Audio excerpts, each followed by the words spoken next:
Hello students, इस video में हम पोटेंशियोमीटर डिस्कस करेंगे। पोटेंशियोमीटर एनसीईआरटी का लास्ट टॉपिक है। इसको हम डिटेल से देखेंगे व्हाट इज़ पोटेंशियोमीटर। तो बच्चों फर्स्ट क्वेश्चन आता है पोटेंशियोमीटर क्या है, व्हाट इज़ पोटेंशियोमीटर। तो बच्चों हमने वोल्टमीटर को जो हम वोल्टमीटर को लेबोरेटरी में यूज़ करते हैं, वोल्टमीटर की थ्योरी जो है वो तो हम मैग्नेटिक इफेक्ट ऑफ करंट के अंदर है जो एट लास्ट डिस्कस करेंगे। लेकिन वोल्टमीटर एक ऐसा इंस्ट्रूमेंट है विच measures the potential difference between any two points of the circuit. वो सर्किट के जो किन्हीं दो पॉइंट्स के बीच में पोटेंशियल डिफरेंस मेजर कर सकता है। लेकिन voltmeter is a major drawback. Voltmeter के अंदर एक बहुत बड़ी कमी है बच्चों, वो कमी अपन देखते हैं। देखें, for example we have a circuit, part of circuit in which I current is flowing. इसमें आई करंट फ्लो हो रही है, ये रेजिस्टेंस बच्चों आर है, अंडरस्टैंड। और ये किसी सर्किट का पार्ट है। इसके इन दो पॉइंट्स के बीच में आपको पोटेंशियल डिफरेंस मेजर करना है। जैसे ये पॉइंट मैं डाल देता हूँ ए और ये पॉइंट डाल देता हूँ मैं बी। ए और बी के बीच में आपको पोटेंशियल डिफरेंस मेजर करना है। तो आप क्या करेंगे, आपके पास लेबोरेटरी में एक वोल्टमीटर होता है, तो आप वोल्टमीटर अप्लाई करेंगे। वोल्टमीटर का पॉजिटिव ए के साथ और वोल्टमीटर का नेगेटिव बी के साथ आप ऐड करेंगे, अंडरस्टैंड। अब बच्चों है जो इनिशियली है जो ये वाली पोजीशन थी कि ये दिया हुआ था, वोल्टमीटर तो आपने बाद में जोड़ा है, अंडरस्टैंड। ये आई करंट फ्लो हो रही है और ये आर, और ए और बी के बीच में पोटेंशियल डिफरेंस मेजर करना है आपको। तो इनिशियली ये है, फिगर 1 ये है, और फिगर 2 आपने इस पोटेंशियल डिफरेंस को मेजर करने के लिए एक वोल्टमीटर अप्लाई किया है। अब बच्चों पोटेंशियल डिफरेंस जो है, एक्चुअल पोटेंशियल डिफरेंस वो है VA माइनस VB, वो है बच्चों I into R, ohm's law से I इंटू आर, अंडरस्टैंड। अब जब आपने वोल्टमीटर अप्लाई किया है तो बच्चों है जो सम करंट इट ऑल्सो ड्रोज। आपका जो वोल्टमीटर होते हैं उनका रेजिस्टेंस जो होता है ना, वो 5000 ओम टू 6000 ओम तक होता है, 6000 ओम, अंडरस्टैंड। तो voltmeter is high resistance device. Voltmeter ध्यान रखना बच्चों, हाई रेजिस्टेंस डिवाइस है। और वोल्टमीटर वैसे भी बनाते हैं तो ध्यान रखना कि उसके सीरीज़ के अंदर, वो गैल्वेनोमीटर से बनता है, गैल्वेनोमीटर के अंदर सीरीज़ के अंदर एक हाई रेजिस्टेंस अप्लाई किया जाता है। ये मॉडिफिकेशन किया जाता है गैल्वेनोमीटर के अंदर, और उसी से ही आपका वोल्टमीटर प्रिपेयर होता है। तो उसके अंदर जो कॉइल होती है उसका रेजिस्टेंस 5000 ओम टू 6000 ओम होता है बच्चों, अंडरस्टैंड। अब बच्चों वोल्टमीटर है जो चलेगा ऐसे ही तो नहीं चलेगा, क्योंकि इसको ये बेसिकली गैल्वेनोमीटर से बना हुआ। गैल्वेनोमीटर हैज़ अ पॉइंट और उसके लिए करंट फ्लो होना जरूरी होता है। हाँ, इसका हायर रेजिस्टेंस है इसलिए करंट है जो कम जाएगी, लेकिन कुछ करंट ये ड्रॉ करेगा उस सर्किट से। यानी ये सर्किट का पार्ट था, इससे कुछ करंट ये इधर ड्रॉ कर लेगा। लेट ये आई डैश करंट ड्रॉ करता है, where I dash is very small because of his high resistance, क्योंकि इस बात का रेजिस्टेंस हायर है, क्योंकि वोल्टमीटर हाई रेजिस्टेंस डिवाइस है। यहाँ लिख देता हूँ मैं, हाई रेजिस्टेंस डिवाइस, अंडरस्टैंड। तो फिर है जो इस आर्म में करंट रह जाएगी बच्चों I माइनस आई डैश। इस आर्म में जो करंट है वो रह जाएगी I माइनस आई डैश इस आर्म के अंदर। तो न्यू पोटेंशियल डिफरेंस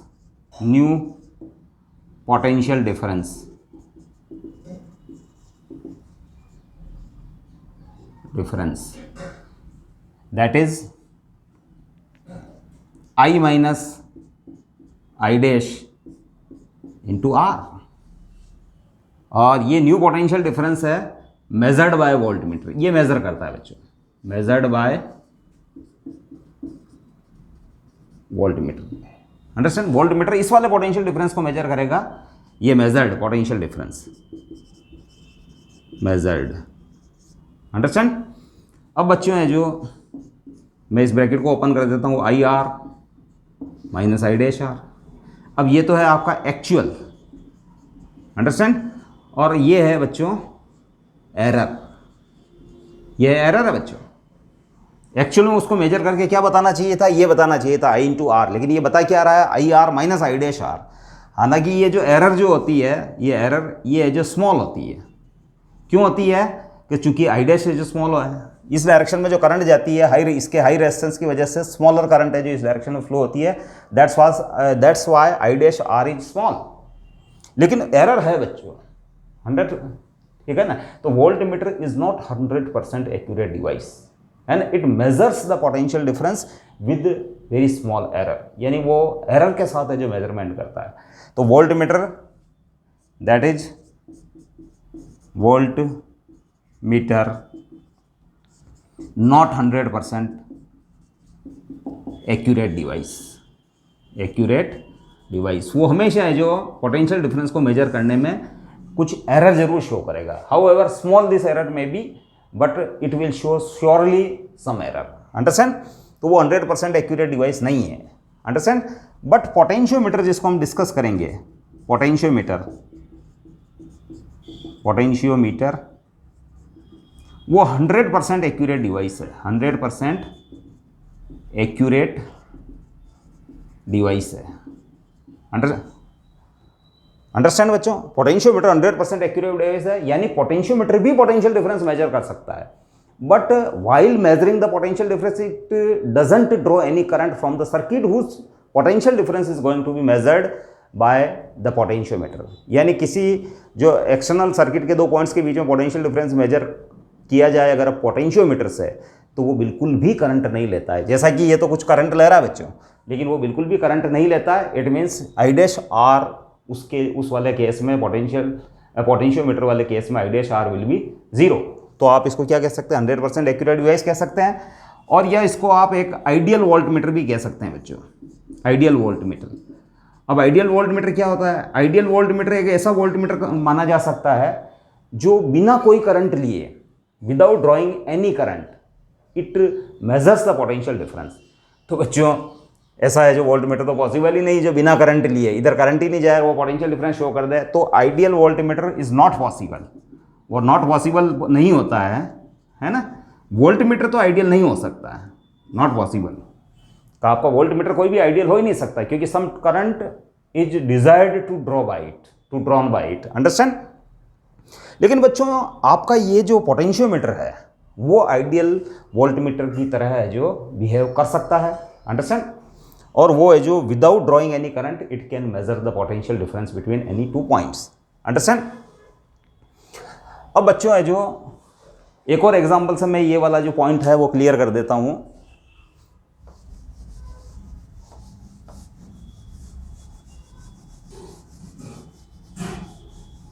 ये वाला पॉइंट हम एक और एग्जांपल से क्लियर करते हैं।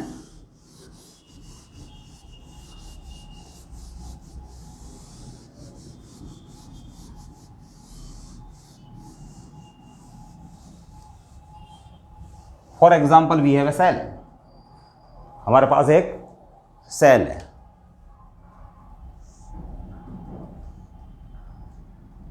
अंडरस्टैंड। उसका ईएमएफ आपको कैलकुलेट करना है, ये पॉजिटिव टर्मिनल है, ये नेगेटिव टर्मिनल है, अंडरस्टैंड। तो ईएमएफ मेजर करने के लिए जो बच्चों हम क्या करेंगे, इसको आप है जो एक वोल्ट मीटर से ऐड करेंगे। ये आपने वोल्ट मीटर अप्लाई किया, ये इसका पॉजिटिव, ये इसका नेगेटिव, अंडरस्टैंड। ये की है जो कि ऑन है। अब बच्चों ये जो कुछ करंट ये लेगा, हाई करंट, सर्किट में करंट फ्लो होना स्टार्ट हो जाएगी, अंडरस्टैंड, ये सर्किट में। तो फिर बच्चों है जो जब ये वाला सेल जो है, ये सेल ओपन सर्किट में माना जाएगा, sorry close circuit, cell closed circuit में माना जाएगा। Close circuit means current is being drawn from it, इससे करंट ली जा रही है, ड्रॉन फ्रॉम इट, अंडरस्टैंड। और वो करंट है जो आई है, हालांकि आई स्मॉल है लेकिन करंट ली जाएगी। तो बच्चों है जो वी नो दैट कि जब है जो करंट फ्लो होती है तो उसके दोनों टर्मिनल, सेल के दो टर्मिनल होता है पॉजिटिव नेगेटिव, उनके बीच में पोटेंशियल डिफरेंस बच्चों ये होता है V = ε-I × R। तो इसका मतलब ये है जो वोल्ट मीटर है जो इसको मेजर करेगा, volt meter measures the terminal voltage measures the terminal voltage not EMF. यानी ये जो आपका एक वोल्ट मीटर है वो किसी सेल का केवल है जो टर्मिनल वोल्टेज बताता है, नॉट ईएमएफ। उसका ईएमएफ जो है वो स्लाइटली ग्रेटर होता है बच्चों, टर्मिनल वोल्टेज से ईएमएफ है जिसको ग्रेटर होता है, उसका जो टर्मिनल वोल्टेज ईएमएफ के केवल उसी समय बराबर होता है जब उसका इंटरनल रेजिस्टेंस जीरो। और इंटरनल रेजिस्टेंस एक बच्चों सेल के लिए internal resistance is always present, है ना, how ever small but it is always present. Understand? अच्छी क्वालिटी का सेल है आपके पास तो इंटरनल रेजिस्टेंस कम हो जाएगा, लेकिन होगा जरूर बच्चों। अंडरस्टैंड? तो आपका जो ये वोल्ट मीटर जो है वो तो केवल जो टर्मिनल वोल्टेज को ही मेजर कर सकता है, ईएमएफ को मेजर नहीं कर सकता, because it draw some current. तो that's why it measures the terminal voltage of a cell.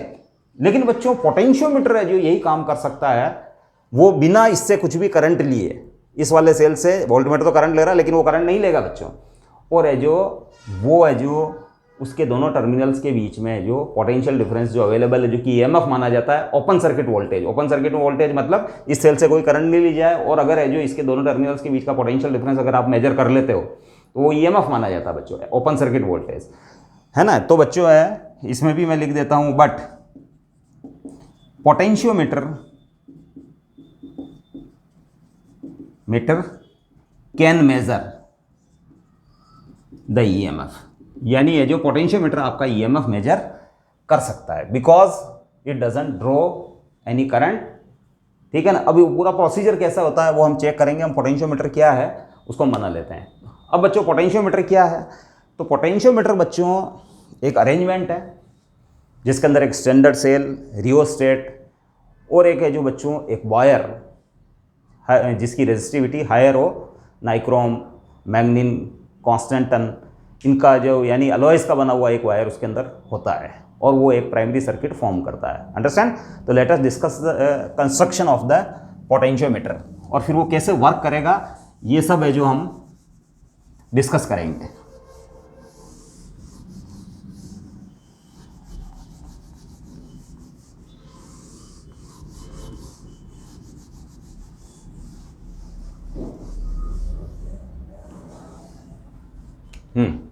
अब पोटेंशियोमीटर जो है, ये पोटेंशियोमीटर बच्चों ये एक standard cell, understand? Standard cell जिसका इंटरनल रेजिस्टेंस स्मॉल आर है, और ईएमएफ बच्चों इसका एप्सिलॉन, इसका ईएमएफ मान लूँ मैं। Understand?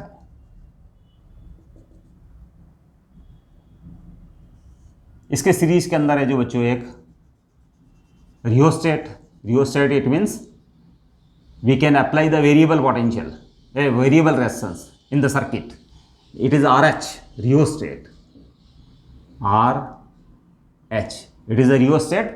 We can change the resistance of the circuit by using rheostat. Understand? इसके बाद बच्चों ये है जो आपका है जो L लेंथ का वायर है। Understand? AB is the wire, और इसकी लेंथ है जो बच्चों L होती है।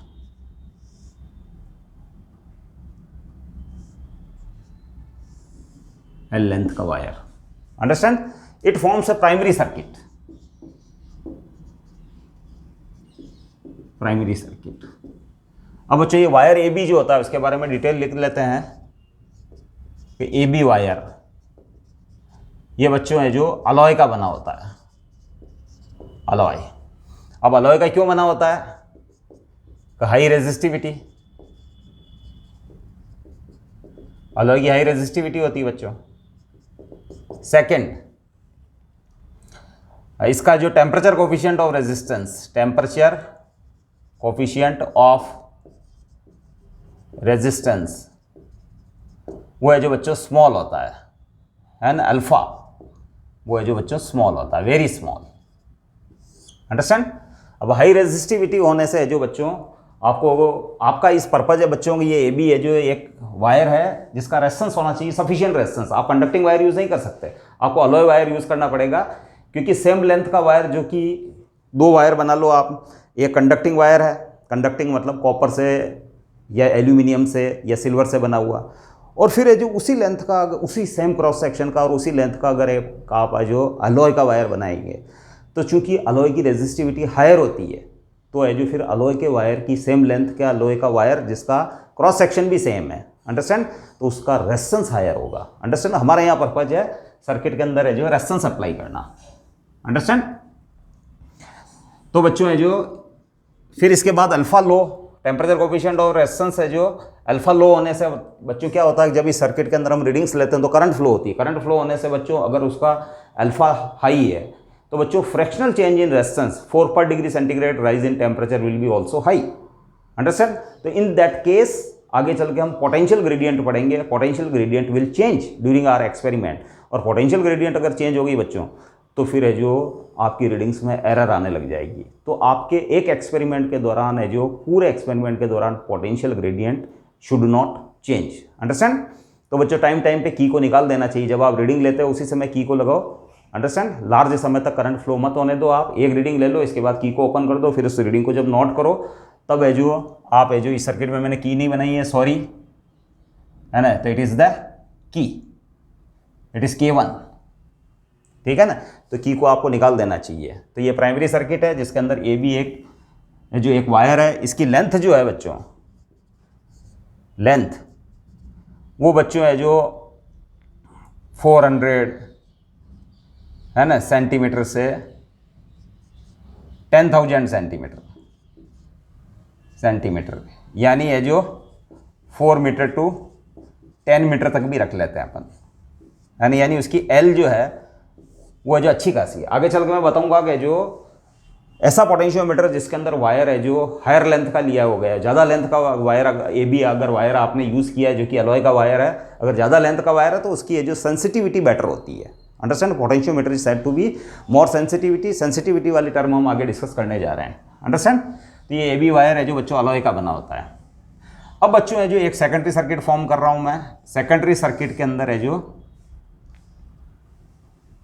एक सेल जिसका ईएमएफ आपको फाइंड करना है, लेट इसका ईएमएफ एप्सिलॉन डैश है, ठीक है ना, उसको ज्वाइन किया जाएगा एक गैलेनोमीटर के साथ, और गैलेनोमीटर है जो ज्वाइन होगा बच्चों एक स्लाइडिंग की जॉकी के साथ, which can slide over this wire. ये जॉकी है बच्चों, JOCKEY जॉकी है, it can slide over the wire. और ये है जो बच्चों आपका सेकेंडरी सर्किट है, ये वाला जो अरेंजमेंट और ये वायर ये इंक्लूड होता है secondary circuit,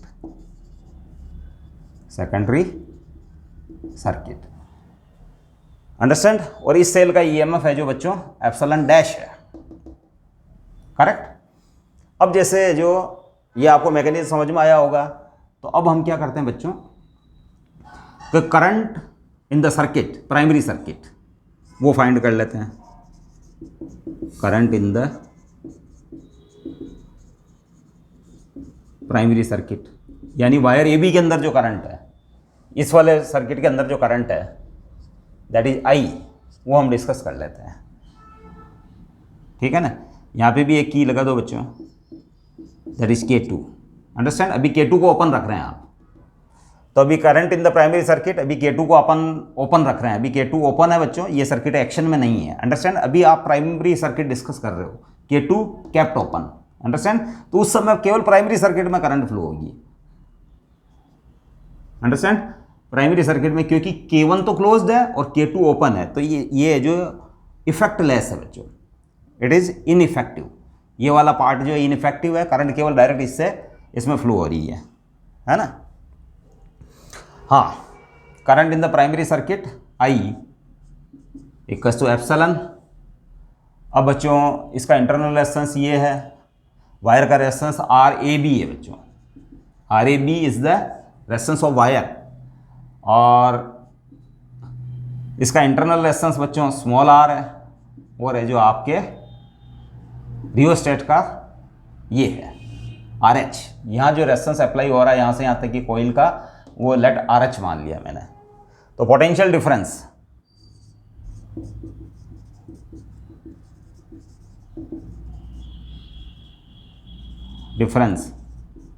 between A and B, that is V equals to I into R A B.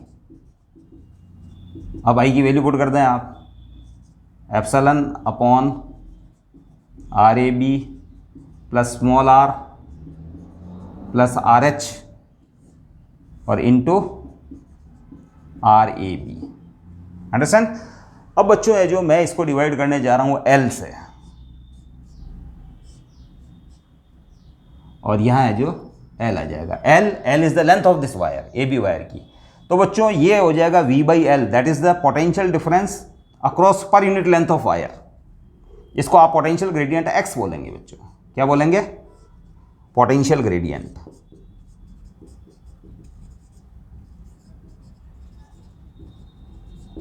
Potential gradient that is potential difference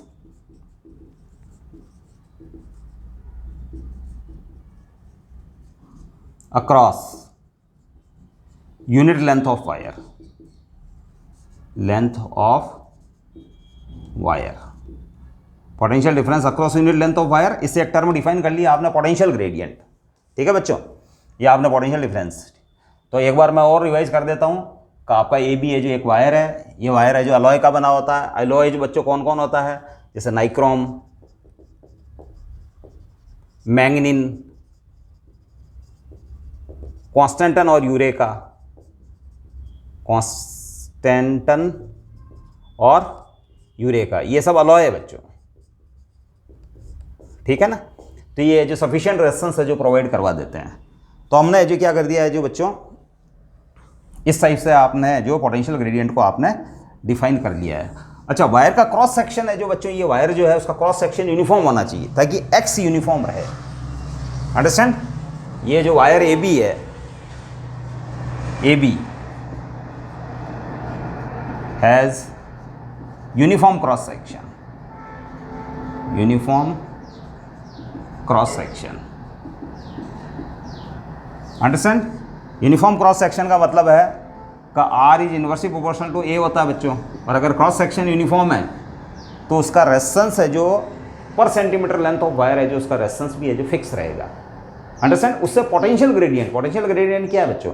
तो पर सेंटीमीटर के ऊपर जो पोटेंशियल ड्रॉप है that is the potential difference available है, that is the potential gradient. तो बच्चों अगर उसका क्रॉस सेक्शन यूनिफॉर्म है, A is the cross section of the wire है, तो उसका आर भी क्या रहेगा? उसका है जो हर पार्ट का आर है जो फिक्स रहेगा, यानी पर यूनिट लेंथ का भी फिर फिक्स रहेगा। और पर यूनिट लेंथ का फिक्स हुआ तो फिर पर यूनिट लेंथ का potential difference I into potential difference पर यूनिट लेंथ, अंडरस्टैंड, वो भी है जो फिक्स रहेगा। यानी पोटेंशियल ग्रेडियंट है जो उसकी क्या रहेगी? फिक्स रहेगी। अंडरस्टैंड। अब बच्चों है जो हम देखते हैं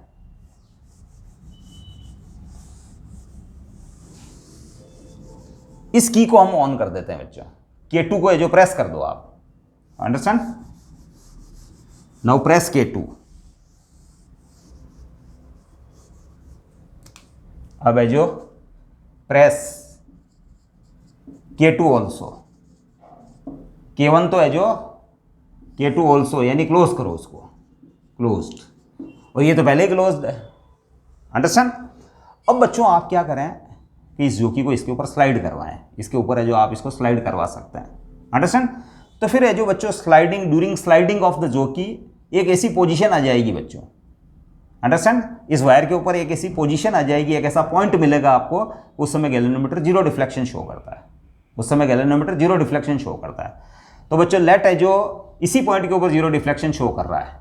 अंडरस्टैंड। आपने K2 को प्रेस कर दिया, वायर को स्लाइड कराया और लेट इसी पॉइंट पे ज्वाइन करने पर है जो बाय द वे है ना, इसका गैल्वेनोमीटर जीरो डिफ्लेक्शन शो करता है। तो उस कंडीशन में अगर ये लेंथ है जो स्मॉल एल है बच्चों, यहाँ से यहाँ तक की लेंथ है जो आपकी अगर स्मॉल एल है, तो फिर है जो पोटेंशियल डिफरेंस बिटवीन ए, आप इसको P पॉइंट ले लें। P है जो मूविंग पॉइंट है। क्या है?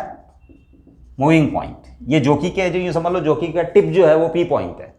तो आप इसको जब ये जो इस टाइप से मूव करवाते हो तो P पॉइंट भी मूव करता है, जोकी की टिप मूव करती है। तो अंडरस्टैंड। तो उस कंडीशन में स्मॉल एल चेंज होती है। तो एक पर्टिकुलर स्मॉल एल के ऊपर गैल्वेनोमीटर जीरो डिफ्लेक्शन शो कर रहा है। इट मीन्स इसके अंदर जो करंट फ्लो हो रही है उसके कारण जो अवेलेबल पोटेंशियल डिफरेंस है V, है ना, वो है जो इसके ईएमएफ से, इस सेल का ईएमएफ है बच्चों एप्सिलॉन डैश, उससे काउंटर बैलेंस हो रहा है बच्चों। तो V है अभी बच्चों XL और वो काउंटर बैलेंस हो रहा है एप्सिलॉन डैश से। अंडरस्टैंड? यानी ये वाली सिचुएशन बन गई है कि इसके ऊपर जो इसमें फ्लो होने वाली करंट के कारण जो अवेलेबल पोटेंशियल डिफरेंस है L लेंथ के ऊपर, वो हो जाएगा X इंटू एल, क्योंकि पर यूनिट लेंथ पे तो स्मॉल l है, तो X पर यूनिट लेंथ पे तो स्मॉल x है, तो फिर स्मॉल l लेंथ के ऊपर हो जाएगा X इंटू एल। तो उस कंडीशन के अंदर यहाँ से यहाँ तक का वायर जो है, यहाँ से यहाँ तक का जो वायर है वो एक बैटरी की तरह ट्रीट करेगा बच्चों, एक बैटरी। अंडरस्टैंड? और वेरिएबल पोटेंशियल डिफरेंस वाली बैटरी की तरह ट्रीट करेगा, जिसका है जो x इंटू एल है, जो उसका जो पोटेंशियल डिफरेंस होगा। और ये वाला टर्मिनल है जो पॉजिटिव टाइप बिहेव करेगा, और ये वाला टर्मिनल है जो नेगेटिव टाइप बिहेव करेगा। ये ए पॉइंट, ये वाला पॉजिटिव टर्मिनल और ये वाला नेगेटिव, मतलब यहां से यहां तक का वायर है जो एक बैटरी की तरह ट्रीट होगा, जिसका पोटेंशियल डिफरेंस आपके पास अवेलेबल है x इंटू एल। और अगर आप है जो नल डिफ्लेक्शन ले चुके हो, अंडरस्टैंड, मतलब है जो ये L स्मॉल l लेंथ है, जो इतनी लेंथ है गैलन जीरो डिफ्लेक्शन दे रहा है, तो सर्टेनली इसका EMF, इस वाले सेल का EMF एप्सिलॉन डैश है ना, वो है जो काउंटर बैलेंस हो रहा है बच्चों। ये गैलेनोमीटर है आपका, इससे काउंटर बैलेंस हो रहा है। अंडरस्टैंड? तो V इक्वस टू है जो आपके पास है जो एप्सिलॉन डैश अगर है जो कि XL है, तो उस कंडीशन में गैलेनोमीटर है जो जीरो डिफ्लेक्शन देगा बच्चों। ये जो गैलेनोमीटर का पॉइंटर है जो जीरो डिफ्लेक्शन देगा। अंडरस्टैंड? क्यों देगा? किरचॉफ लॉ से भी आप चेक कर सकते हो, किरचॉफ लॉ से। तो बच्चों देखो, ये जैसा पॉजिटिव है, ये भी पॉजिटिव है, तो मैं ये वाली डायरेक्शन में जो मूवमेंट मान लेता हूँ। अंडरस्टैंड? और है जो उस कंडीशन के अंदर, चूंकि सर्किट के अंदर है जो ये जीरो डिफ्लेक्शन आ रहा है आपका, तो इसका मतलब करंट तो फ्लो हो ही नहीं रही है। अब है जो बच्चों में जैसे यहाँ से स्टार्टिंग ले लेता हूँ, जैसे फॉर एग्जांपल ये A B C D, तो मैं ऐसे ए से मूव करना स्टार्ट करता हूँ। बैटरी का पॉजिटिव टर्मिनल मिल गया। अंडरस्टैंड? तो पॉजिटिव टर्मिनल मिल गया, तो इसका EMF लिखूंगा मैं नेगेटिव। अंडरस्टैंड? फिर मैं इधर आया तो इस बैटरी का नेगेटिव टर्मिनल मिल गया, तो इसके EMF को लिखूंगा मैं पॉजिटिव साइन के साथ। अंडरस्टैंड? और फिर मैं जो वापस मैंने यहाँ स्टार्टिंग की थी वापस यहाँ आ गया, तो इक्वल का साइन लगा दूंगा। अब है जो बच्चों रेजिस्टेंस तो इस सर्किट में है ही नहीं, करंट है ही नहीं एक्चुअल में, I इंटू आर है ना, लेकिन I है ही नहीं। I तो फिर है जो ध्यान रखना, अगर इसका सॉरी इन वायरों का रेजिस्टेंस तो हो सकता है, लेकिन चूंकि इसमें करंट नहीं है, क्योंकि जीरो डिफ्लेक्शन वाली पोजीशन है, तो करंट फ्लो नहीं हो रही है, तो फिर है जो बच्चों उस कंडीशन में I इंटू आर है जो क्या हो जाएगा, जीरो हो जाएगा। तो epsilon dash equals to XL हो जाएगा, और XL है जो V है। अंडरस्टैंड? तो बच्चों इस तरीके से है जो ये जीरो डिफ्लेक्शन देगा। कब देगा? क्योंकि आपका ये स्लाइडिंग ऑफ द वायर, ये एक बैटरी की तरह ट्रीट किया जा सकता है, जिसका EMF है जो, या पोटेंशियल डिफरेंस जो है वो अवेलेबल है, वो X इंटू एल माना जाएगा, जहाँ L वेरिएबल लेंथ है। अगर आप P को यहाँ टच कर देते हैं तो वायर की लेंथ बढ़ जाती है यहाँ से यहाँ तक की, तो फिर अवेलेबल पोटेंशियल डिफरेंस भी हो जाएगा यहाँ से यहाँ तक की लेंथ। अगर L डैश है तो X L डैश हो जाएगी। अंडरस्टैंड? तो कुल मिला के जो हमारे पास है जो बात ये है कि इससे हमारा प्रूव होता है कि V जो है वो है जो प्रोपोर्शनल टू L होता है। यानी अवेलेबल पोटेंशियल डिफरेंस जो है वायर के ऊपर, वायर के किन्हीं दो पॉइंट्स के बीच में अवेलेबल पोटेंशियल डिफरेंस है वो प्रोपोर्शनल टू L होता है। अगर L ज़्यादा है तो अवेलेबल पोटेंशियल डिफरेंस यानी A और जिस पॉइंट पे जोकी को आपने टैप कर रखा है उस पॉइंट के बीच की लेंथ L है, तो उस लेंथ के प्रोपोर्शनल है बच्चों V, available potential difference. Available potential difference किसमें? वायर AB के अंदर। किस वजह से? उसमें फ्लो होने वाली करंट के कारण। जो अवेलेबल पोटेंशियल डिफरेंस है वो है जो A पॉइंट से उस पॉइंट की डिस्टेंस यानी स्मॉल l, जहाँ जोकी को आपने टैप कर रखा है, उसके है जो प्रोपोर्शनल है। तो इसका मतलब we have an arrangement in which we can obtain variable potential difference. Potentiometer is a device. Understand? तो मैं लिख सकता हूं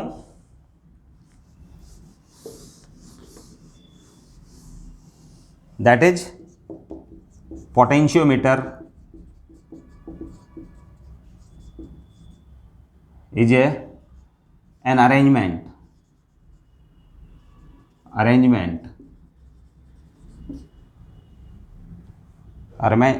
in which one can obtain the variable potential difference.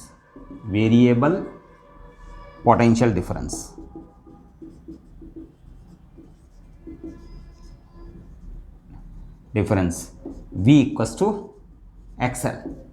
जो एल वो डिस्टेंस है जहां आपने जो स्लाइडिंग की जो कि को टैप कर रखा है उसकी ए पॉइंट से डिस्टेंस है, अंडरस्टैंड। अगर ये डिस्टेंस ज़्यादा है तो आपके पास अवेलेबल पोटेंशियल डिफरेंस भी है जो लार्ज होगा, अंडरस्टैंड। तो बच्चों ये है जो ब्रीफ के अंदर इसकी थ्योरी है। अब है जो इसका ईएमएफ बच्चों कब, जब आपका है जो ये जीरो डिफ्लेक्शन दे चुका है, आपने ऐसी जगह टेप कर दिया फिर इसको है जो स्लाइड करवाते हुए कि जहाँ जीरो डिफ्लेक्शन आ रहा है, तो यहाँ से यहाँ तक के वायर का जो भी पोटेंशियल डिफरेंस बन रहा है वो इसके ईएमएफ को काउंटर बैलेंस करेगा। तो उसका ईएमएफ जो हो जाएगा, इसका ईएमएफ जो हो जाएगा एप्सिलॉन डैश, वो एक्सएल के बराबर हो जाएगा। एल को आप मेजर कर सकते हैं, अंडरस्टैंड। अब बच्चों है जो हम सेंसिटिविटी को डिस्कस कर लेते हैं कि what is the sensitivity of the potentiometer, potentiometer की सेंसिटिविटी क्या है, understand.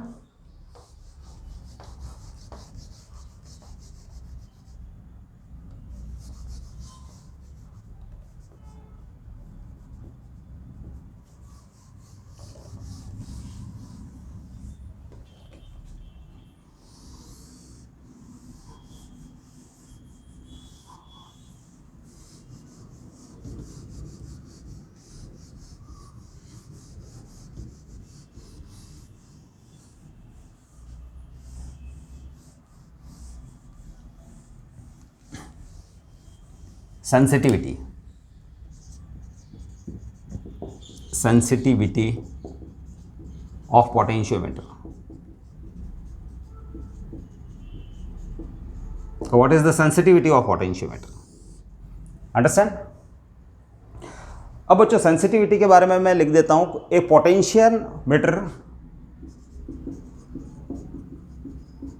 Potentiometer is said to be more sensitive if it can measure as small as potential difference, as small as potential difference, understand. मतलब कोई potentiometer जितना small potential difference को measure कर सकता है V equals to X into L, understand. तो फिर वो उतना ही ज़्यादा है जो सेंसिटिव माना जाता है, more sensitive if it can measure as small as potential difference, understand. मतलब एक पोटेंशियोमीटर जितनी कम रीडिंग के, जितना कम पोटेंशियल डिफरेंस वो मेजर कर सकता है, जितना एज स्मॉल एज पॉसिबल, है ना, तो वो है जो ज़्यादा सेंसिटिव माना जाता है, ठीक है। रिलेटिवली किसी दूसरा पोटेंशियोमीटर, जैसे फॉर एग्जांपल है जो एक पोटेंशियोमीटर है जो 0.01 वोल्ट पर सेंटीमीटर मेजर कर सकता है, और एक दूसरा पोटेंशियोमीटर है वो 0.001 वोल्ट पर सेंटीमीटर मेजर कर सकता है। तो बच्चों 0.00 वोल्ट पर सेंटीमीटर वाला जो है वो है जो, चूंकि उसकी एक्स है, ये 0.001 पर वोल्ट पर centimetre is the x, potential gradient है। तो बच्चों पोटेंशियल ग्रेडियंट उसकी स्मॉलर है, तो इसका मतलब वो कम से कम उतना तो पोटेंशियल डिफरेंस है जो मेजर कर ही सकता है, अंडरस्टैंड। तो फिर है जो ध्यान रखना कि सेंसिटिविटी जो है, सेंसिटिविटी वो inversely proportional to potential gradient है बच्चों, potential gradient. Sensitivity is inversely proportional to potential gradient. जितनी पोटेंशियल ग्रेडियंट x जो है स्मॉल होगी उतना ही है जो ज़्यादा वो है जो सेंसिटिव माना जाएगा, अंडरस्टैंड। तो मैंने बताया आपको, जैसे किसी है जो पोटेंशियोमीटर का है जो x जो है 0.01 है और किसी का 0.0, किसी दूसरे का है जो 0.001 है, तो 0.001x जिसका है वो स्मॉलर है बच्चों, तो बच्चों वो स्मॉलर मेजर कर सकता है, तो इसका मतलब वो ज़्यादा सेंसिटिव होगा, अंडरस्टैंड। अब सेंसिटिविटी के ऊपर है जो बच्चों एक है जो हम प्रॉब्लम सॉल्व कर देते हैं, वो इंपॉर्टेंट प्रॉब्लम है।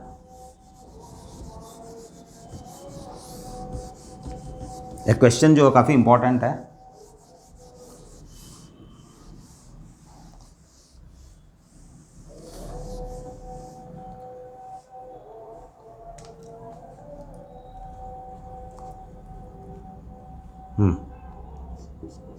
द सेंसिटिविटी, क्वेश्चन है the sensitivity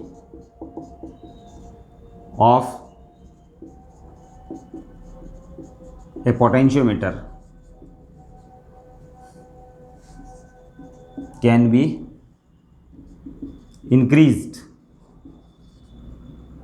can be increased by, first option है increased, can be increased by joining a resistance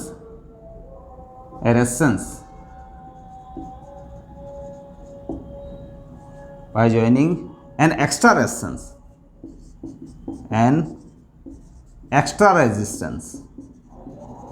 ये एक्स्ट्रा है बच्चों,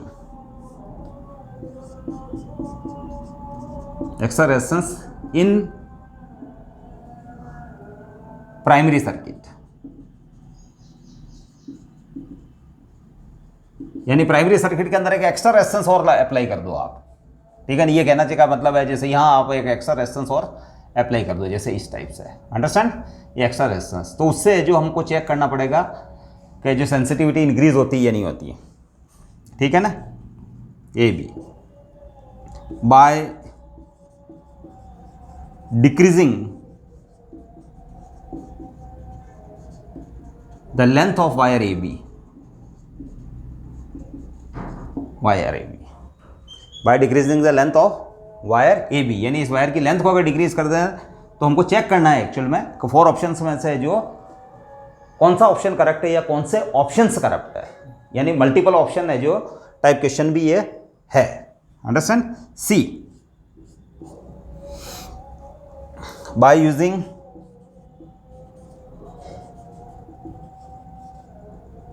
ए thin wire of high resistivity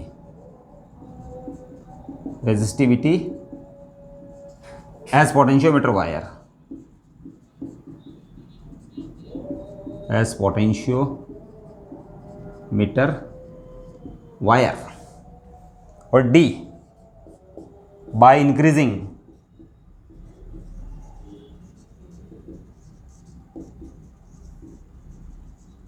the length of wire, understand. कि इनमें से कौन कौन से ऑप्शन करेक्ट है, अंडरस्टैंड। अब बच्चों एक एक ऑप्शन को चेक करते हैं हम। एक्स आपके पास है जो बच्चों मैंने टर्म लिखी थी अभी, V by L that is epsilon upon R A B plus small are plus R H and R A B upon L, understand. अब बच्चों आप एक्स्ट्रा रेजिस्टेंस है जो इस सर्किट में और ऐड कर रहे हो, मैंने यहाँ ऐड करके बताया था, bye joining an extra resistance in primary circuit. तो उस कंडीशन में है जो ध्यान रखना, इस सर्किट के अंदर जो करंट जो होगी उसके अंदर है जो total EMF divided by total current. तो यहाँ है जो बच्चों वो एक्स्ट्रा रेजिस्टेंस है जो लेट वो आर नॉट है, ये और एक्स्ट्रा आ जाएगा बच्चों, आर नॉट वो एक्स्ट्रा रेजिस्टेंस है, एक्स्ट्रा। तो इस कंडीशन के अंदर है जो चूंकि डिनोमिनेटर के अंदर आर नॉट इंक्रीज हो चुका है तो एक्स विल डिक्रीज, एक्स है जो डिक्रीज हो जाएगी बच्चों। तो एक्स डिक्रीज हो जाएगी तो फिर बच्चों है जो इंप्लाइज सेंसिटिविटी वीटी जो कि इन्वर्सली प्रोपोर्शनल टू एक्स होती है, तो एक्स डिक्रीज हो गई तो सेंसिटिविटी विल इंक्रीज, सेंसिटिविटी तो बच्चों इंक्रीज होगी, यानी option A is correct. Bye joining extra resistance in wire primary तो इसकी पोटेंशियोमीटर की सेंसिटिविटी इंक्रीज हो जाती है बच्चों, तो इसका मतलब ऑप्शन 1 तो करेक्ट है। अब आता है by decreasing the length of wire A B, wire A B की जो लेंथ को डिक्रीज कर देने पर है जो क्या है जो चेंज आता है।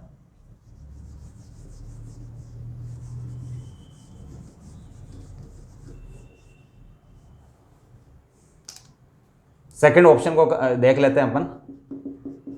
हाँ, by decreasing the length of the wire A B, तो बच्चों एक्स आपके पास था अभी V A B upon L epsilon not R A B plus small are plus R H, understand,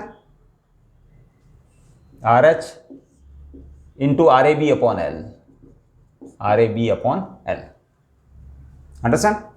अब बच्चों आप वायर की लेंथ को डिक्रीज करते हो तो चूंकि ये जो रेजिस्टेंस जो है वायर ए बी का, किसी भी वायर का रेजिस्टेंस जो है जैसे ए बी वायर का रेजिस्टेंस वो प्रोपोर्शनल टू लेंथ होता है, ये हम जानते हैं, resistance is directly proportional to length.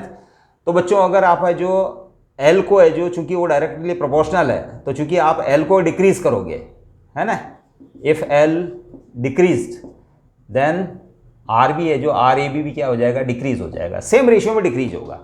L decrease करोगे तो सेम रेशियो के अंदर है जो आर ए बी भी डिक्रीज हो जाएगा, तो R A B upon L जो है वो कांस्टेंट बना रहेगा बच्चों। जितना आप है जो लेंथ को कम करोगे उसी रेशियो के अंदर आर ए बी भी कम हो जाएगा, तो ये वाली टर्म तो रहेगी कांस्टेंट। लेकिन बच्चों है जो, अगर आपने जो इसकी लेंथ को डिक्रीज किया है तो ये आर ए बी यहाँ पर भी डिक्रीज हो रहा है, डिक्रीज, तो आर ए बी यहाँ डिक्रीज हो रहा है तो x will increase, but x जो है वो इंक्रीज हो जाएगा। क्यों हो जाएगा? क्योंकि आपका R A B upon L यहाँ तो कांस्टेंट है, क्योंकि आर ए बी और एल एक दूसरे के डायरेक्टली प्रोपोर्शनल होते हैं, अंडरस्टैंड। तो अगर लेंथ को आप कम करोगे तो आर ए बी भी उसी रेशियो में कम हो जाएगा, तो R A B upon L is again constant. लेकिन यहाँ आर ए बी अगर डिक्रीज होता है तो उससे एक्स इंक्रीज होता है, और एक्स इंक्रीज होता है तो सेंसिटिविटी जो है, सेंसिटिविटी वो डिक्रीज होती है बच्चों, डिक्रीज। तो ये ऑप्शन है जो बच्चों करेक्ट नहीं है। By using a thin wire of high resistivity as potentiometer wire, understand? तो अगर आप है जो थिन वायर काम में लेते हो बाय दी वे, तो चूंकि थिन वायर के अंदर है जो बच्चों आर जो है वो इनवर्सली प्रोपोर्शनल टू ए होता है, ठीक है ना। तो थिन वायर आपने काम में लिया है ना, थिन इंप्लाइज ए जो है वो स्मॉलर है, उसका क्रॉस सेक्शन स्मॉलर है उस वायर का, अंडरस्टैंड। तो इसका मतलब आर ए बी जो है वो है जो हायर हो जाएगी, अंडरस्टैंड। और फिर है जो R A B wire higher इसलिए भी होगी क्योंकि वो है जो हायर रेजिस्टिविटी के मटेरियल से बना हुआ है। हमको पता है बच्चों रेजिस्टिविटी क्या है, resistivity is the resistance per centimetre length of a wire whose cross section be 1 metre square, यानी एक ऐसे वायर का रेजिस्टेंस जिसका क्रॉस सेक्शन 1 मीटर हो और उसकी लेंथ भी 1 मीटर हो, अंडरस्टैंड। तो हाई रेजिस्टिविटी होने का मतलब है कि 1 मीटर लेंथ का वायर और 1 मीटर स्क्वायर क्रॉस सेक्शन का वायर, उसका रेजिस्टेंस भी हाई होगा, क्योंकि उसी रेजिस्टेंस को आप रेजिस्टिविटी बोलते हो, है ना। तो फिर आर ए बी हायर हो जाएगा। और बच्चों आर ए बी अगर हायर हो जाएगा तो आर ए बी हायर हो जाएगा, तो बच्चों इस जगह आर ए बी का जो इफेक्ट है, यहाँ तो आर ए बी प्लस के अंदर है बच्चों, है ना। यहाँ तो है जो आर ए बी है जो अपॉन में है लेकिन प्लस में है, लेकिन यह मल्टीपल में आर ए बी। तो बच्चों मल्टीप्लिकेशन में अगर आर ए बी होता है, ये इस वाली टर्म के मल्टीप्लिकेशन में, तो उस कंडीशन के अंदर एक्स है जो इंक्रीज हो जाता है, अंडरस्टैंड। यानी आर ए बी है जो थर्ड वाले केस के कारण है जो आर ए बी वायर का जो रेजिस्टेंस है जो हायर हो जाएगा, हायर हो जाएगा, तो यहाँ है जो ये R A B factor higher हो जाएगा, यहाँ R A B factor higher हो जाएगा। लेकिन बच्चों चूंकि ये वाली टर्म इनटू में, तो बच्चों इसका ओवरऑल इफेक्ट यह है क्या है, तो वैसे आर ए बी है जो बच्चों यहाँ इंक्रीज हो रहा है और यहाँ आर ए बी इंक्रीज होने से ये टर्म डिक्रीज हो रही है और ये टर्म इंक्रीज हो रही है, तो ओवरऑल इफेक्ट क्या है। तो बच्चों चूंकि ये टर्म इनटू में, तो बच्चों इसका इफेक्ट है जो ज़्यादा है, तो कुल मिला के x overall will increase, x increase हो जाएगी, तो सेंसिटिविटी जो है वो डिक्रीज हो जाएगी, सेंसिटिविटी क्या हो जाएगी, डिक्रीज हो जाएगी। तो इसका मतलब ये वाला ऑप्शन भी है जो इनकरेक्ट है, ये भी रॉन्ग है बच्चों। अब by increasing the length of the wire, अब बच्चों अगर वायर की लेंथ बढ़ाते हो, तो बच्चों अगर वायर की लेंथ बढ़ाते हो आप, इस ए बी वायर की लेंथ को बढ़ा देते हो, तो उस कंडीशन के अंदर है जो बच्चों ये एल बढ़ जाता है, तो आर ए बी भी उसी रेशियो में बढ़ जाता है। तो ये वाला रेशियो तो है जो कांस्टेंट बना रहता है, क्योंकि आर ए बी भी उसी रेशियो में बढ़ता है जिस रेशियो में एल बढ़ा है, अंडरस्टैंड। लेकिन है जो बच्चों अगर आपने लेंथ बढ़ा दी है तो यहाँ पे भी आर ए बी इंक्रीज होगा, यहाँ आर ए बी इंक्रीज होगा, तो ये डेनोमिनेटर है बच्चों, तो डेनोमिनेटर इंक्रीज हो जाएगा तो एक्स विल डिक्रीज, है ना। तो एक्स विल डिक्रीज, और एक्स है जो अगर डिक्रीज हुआ है तो फिर sensitivity inversely proportional to x है, तो इसका मतलब sensitivity will increase, it means option D is also correct, understand. तो ये ऑप्शन करेक्ट है, ये ऑप्शन करेक्ट है, अंडरस्टैंड। तो बच्चों इस टाइप से जो आप इस क्वेश्चन को सॉल्व करेंगे, sensitivity inversely proportional to x होती है ना। कम से कम पोटेंशियल डिफरेंस अगर कोई है जो पोटेंशियोमीटर मेजर करता है तो उसकी सेंसिटिविटी है जो बेटर मानी जाती है, अंडरस्टैंड। जो पोटेंशियोमीटर जितना कम है जो पोटेंशियल डिफरेंस मेजर करेगा, यानी जिसका एक्स जितना कम होगा, वो उतना ही ज़्यादा सेंसिटिव माना जाएगा, अंडरस्टैंड। तो it is the problem on sensitivity. ये एक इंपॉर्टेंट प्रॉब्लम है बच्चों, ये जो ऑफन है जो बच्चों को ऑफनली है जो कंफ्यूज करती है, तो मैंने इसको है जो आपको सॉल्व करके बताया। अब बच्चों है जो कई बार क्या होता है कि पोटेंशियोमीटर के जब एप्लीकेशन डिस्कस करते हैं, है ना, तो जैसे दो एप्लीकेशन है, एक तो है जो इंटरनल रेजिस्टेंस फाइंड करना और एक कंपैरिजन ऑफ ईएमएफ्स। एप्लीकेशन है जो इसके इन जनरल है, जो अभी एनसीईआरटी लेवल के ऊपर है, 2 ही एप्लीकेशन है, बाकी ये जो पोटेंशियोमीटर के बहुत सारे एप्लीकेशन है बच्चों। अंडरस्टैंड? पोटेंशियोमीटर है जो 2 ईएमएफ को कंपेयर भी कर सकता है, दैट इज L1/L2, जिसको हम यहाँ डिस्कस करेंगे। इसके बाद वो इंटरनल रेजिस्टेंस भी फाइंड कर सकता है, L1/L2 -1 into capital R, internal resistance find करना L1 ठीक है बच्चों। ये 2 एप्लीकेशन तो हमारे एनसीईआरटी में। इसके अलावा है जो ध्यान रखना है, जो आपका पोटेंशियोमीटर जो है वो एक वोल्टमीटर को कैलिब्रेट भी कर सकता है, कैलिब्रेशन ऑफ वोल्टमीटर, अंडरस्टैंड।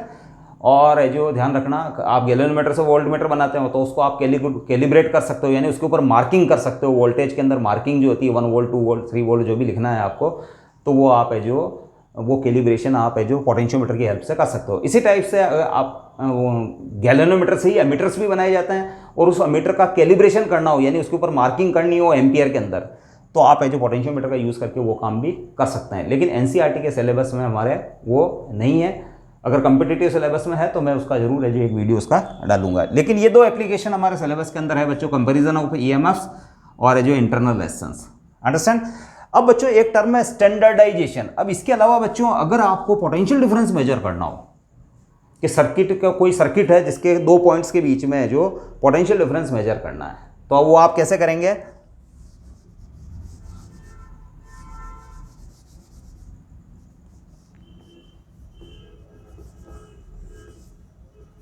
जैसे ये कोई सर्किट है बच्चों,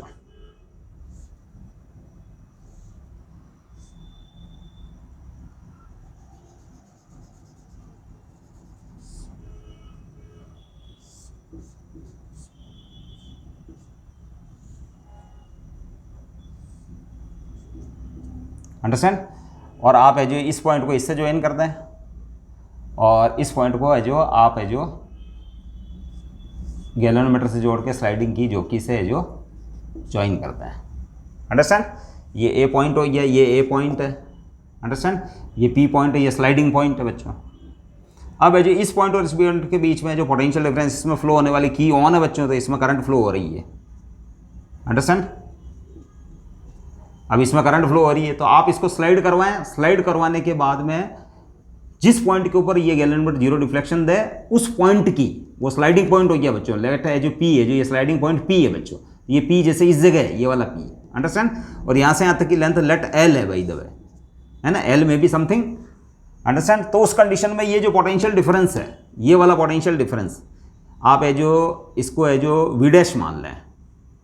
ये पोटेंशियल डिफरेंस है जो वी डैश है, तो वो x इंटू एल होगा।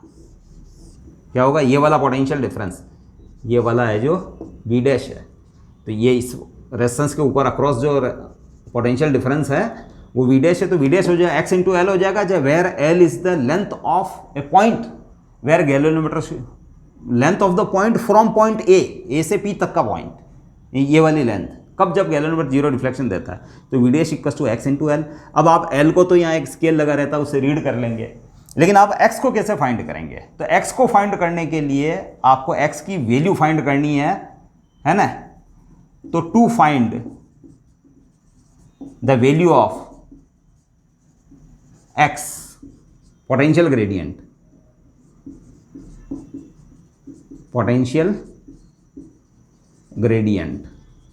है ना, इस प्रोसेस को बोलते हैं बच्चों स्टैंडर्डाइजेशन।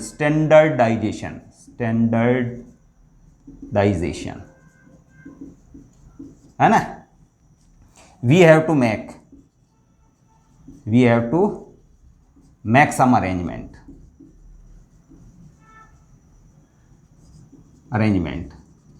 हमको जो कुछ अरेंजमेंट करना होगा, वो अरेंजमेंट कैसे करेंगे बच्चों? ये बात समझ में आई?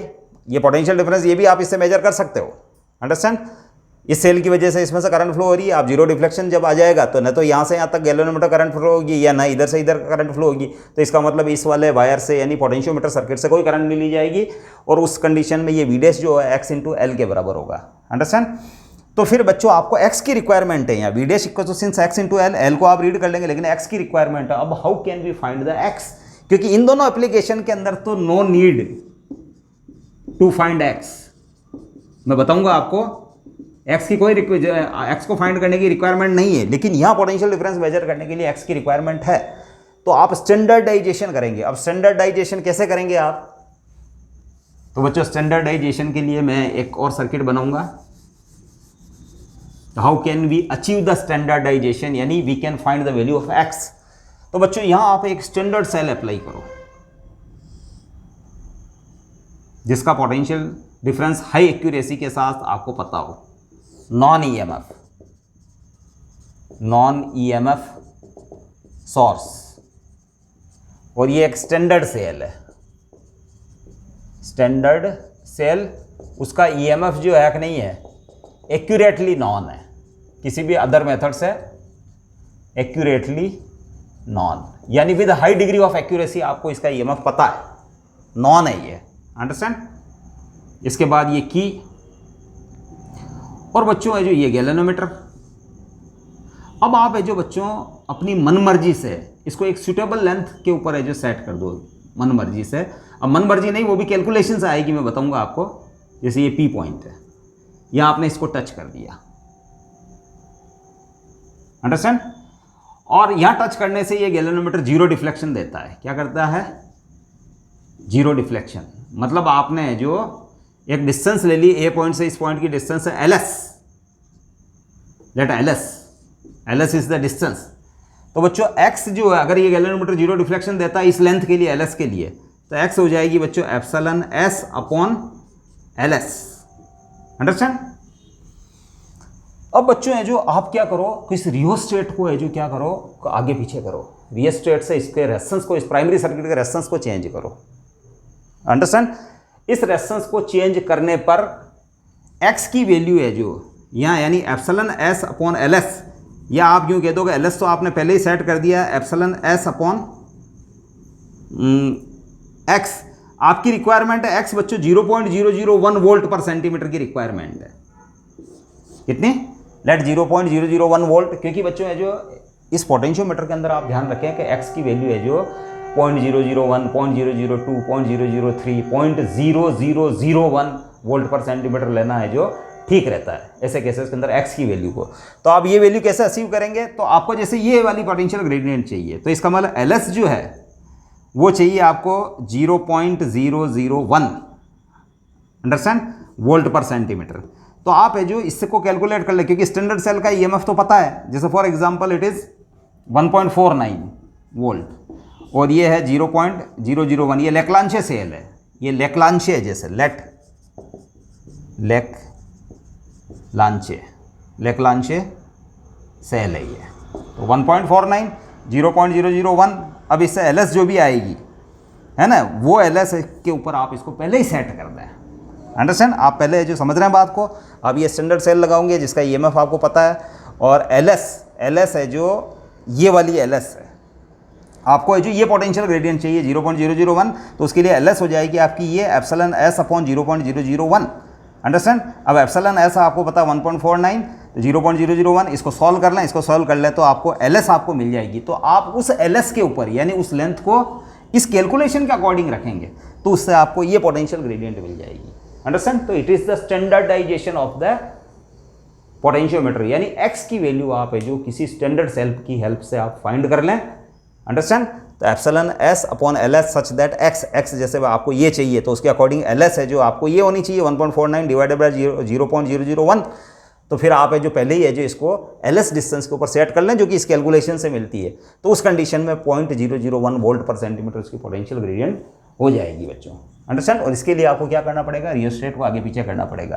तो we can find the required value of X, और it is often customary to get the value of X as 0.001, 0.0001, 0.002 volt पर centimetre ETC। Understand?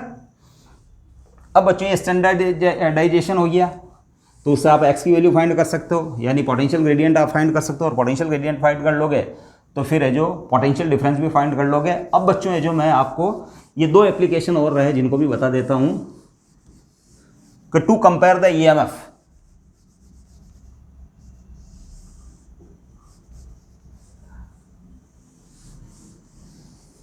First application है to compare the EMFs of two primary cells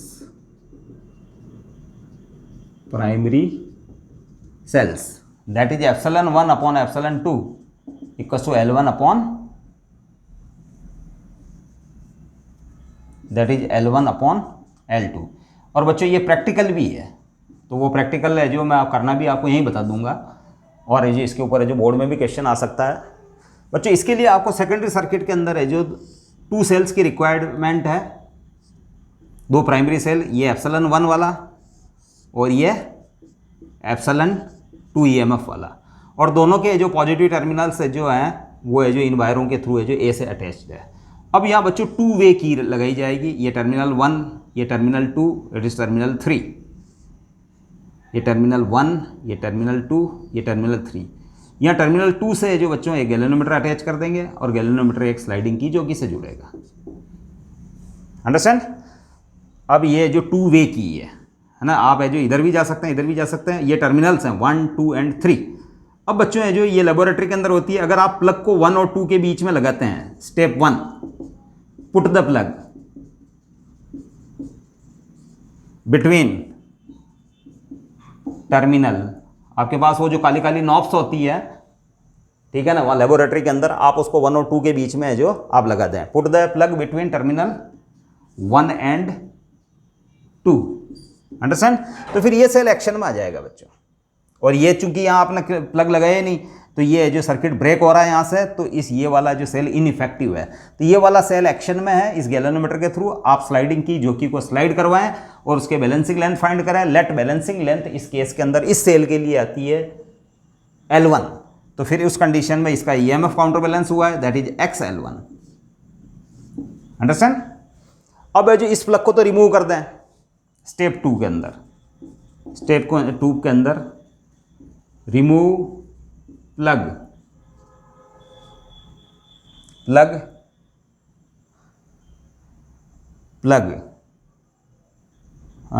between terminal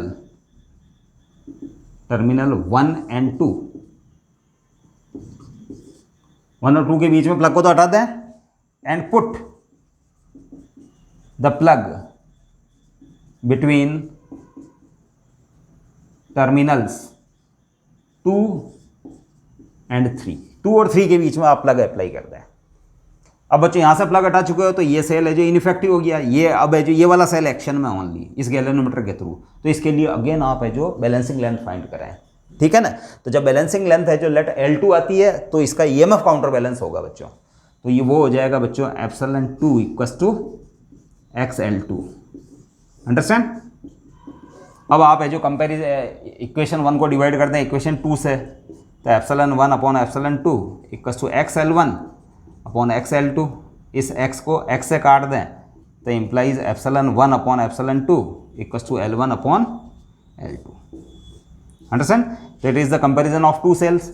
अब इनमें से अगर एक cell है जो नॉन है जो EMF का हो, अगर एक का EMF आपको ऑलरेडी नॉन हो विद हाई एक्यूरेसी, तो EMF of another cell can be easily obtained from this law.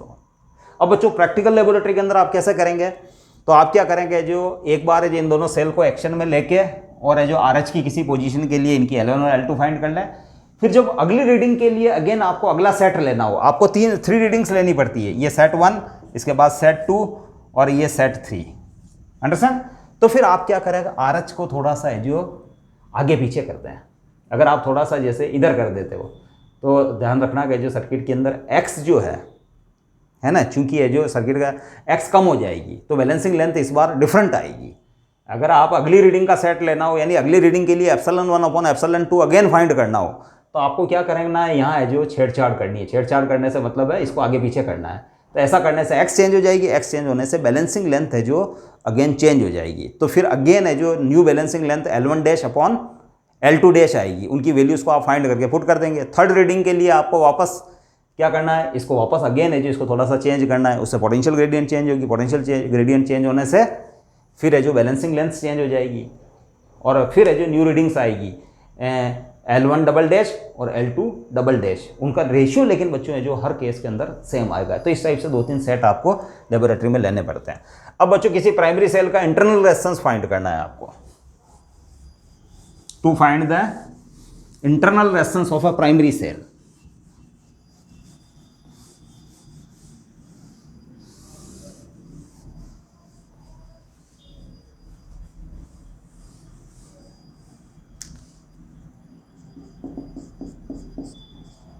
to find internal resistance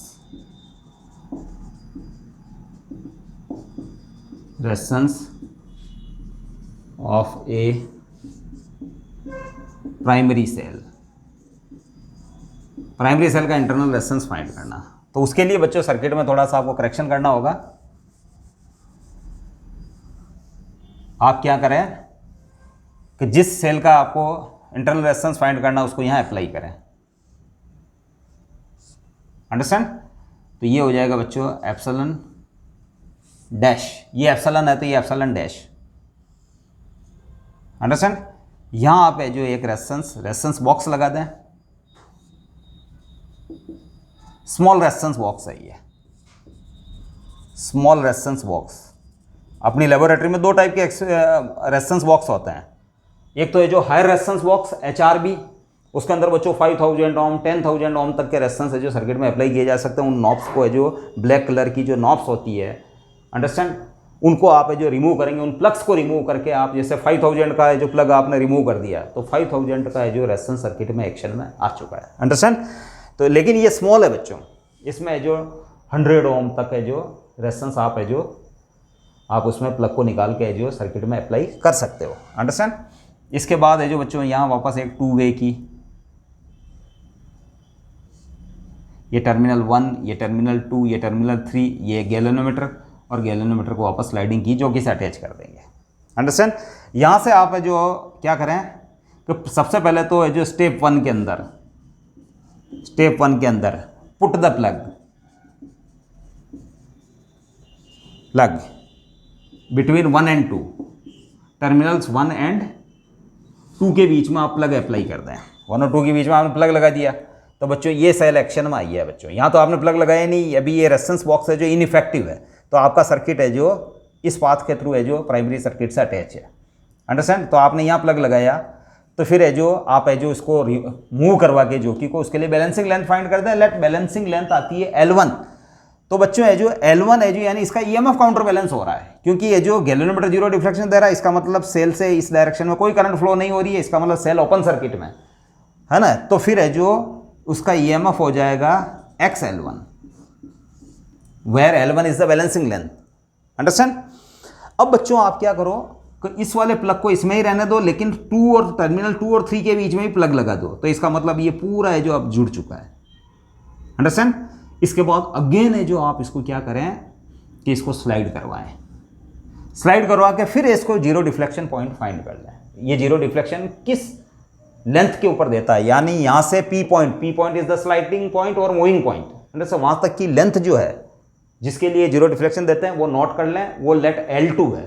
तो बच्चों इस केस में क्या हो रहा है कि गैल्वेनोमीटर 0 डिफ्लेक्शन दे रहा है, इसका मतलब इधर तो कोई करंट फ्लो हो ही नहीं रही, इसी टाइप से इधर भी कोई करंट फ्लो नहीं हो रही, इसका मतलब यहाँ जरूर करंट फ्लो हो रही है क्योंकि ये सर्किट कंप्लीट है।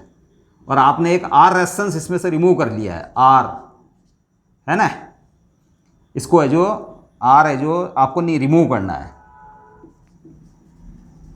रिमूव यानी R रेजिस्टेंस है जो अप्लाई करना है आपको। रिमूव वर्ड है जो ठीक नहीं है, R अप्लाई करना है। आप है जो जैसे 4 ओम का रेजिस्टेंस आपने जो वहाँ से रिमूव कर लिया तो R = 4 ओम हो गया, अंडरस्टैंड।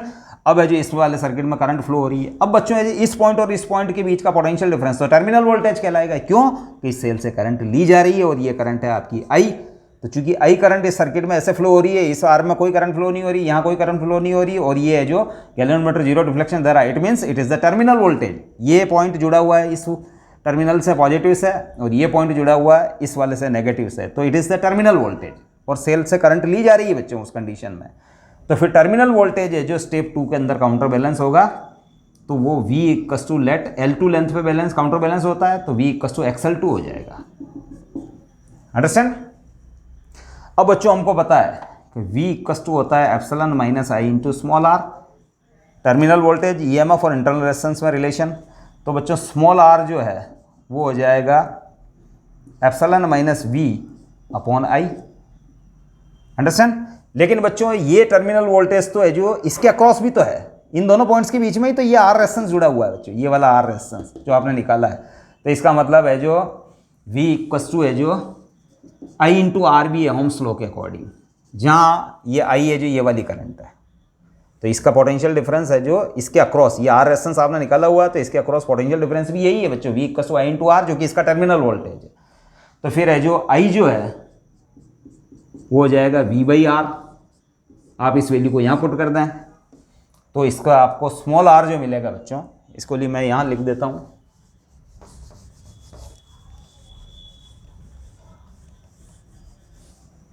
स्मॉल आर जो आपको मिलेगा वो एप्सिलॉन माइनस V और आई की जगह V बाई आर, और वो आर ऊपर चला गया तो ये मिलेगा। अब एप्सिलॉन की ये वैल्यू पुट कर दें आप, XL1 माइनस XL2 और ये हो जाएगा XL2 इंटू आर। अब x को काट दें बच्चों तो कुल मिला के स्मॉल आर जो आपको मिलेगा वो L1 minus L2 upon L2 into R, या small R equals to L1 upon L2 minus 1 into capital R, understand. ये आपका इंटरनल रेजिस्टेंस इससे फाइंड हो जाएगा। अब बच्चों लेबोरेटरी में इस एक्सपेरिमेंट को, चूंकि एक्सपेरिमेंट हमारे सिलेबस में है, ठीक है ना, तो आप उसको कैसे करेंगे, तो आप क्या करेंगे बच्चों, अगर आप इसको नहीं छेड़ना चाहते हैं, इसको फिक्स रख दें आप, तो x है जो उसके अंदर है जो during whole experiment x will be fixed, understand. अब आप क्या करेंगे, जैसे स्टार्टिंग में फर्स्ट रीडिंग लेते समय यहाँ 1 ओम का रेजिस्टेंस अप्लाई करें, निकालें यहाँ से, रिमूव करें, तो इस सर्किट के अंदर 1 ओम का रेजिस्टेंस आ चुका है, तो कैपिटल R इक्वस टू 1 आ जाएगा, अंडरस्टैंड। और बैलेंसिंग लेंथ जो बच्चों है उस कंडीशन में जो हो जाएगी वो L1 और L2 आप है जो फाइंड कर लेंगे, अंडरस्टैंड।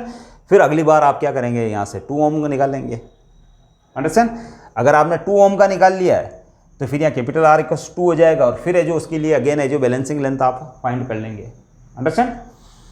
तो बच्चों है जो कुल मिला के इंटरनल रेजिस्टेंस कैपिटल R पर डिपेंड कर रहा है, अंडरस्टैंड।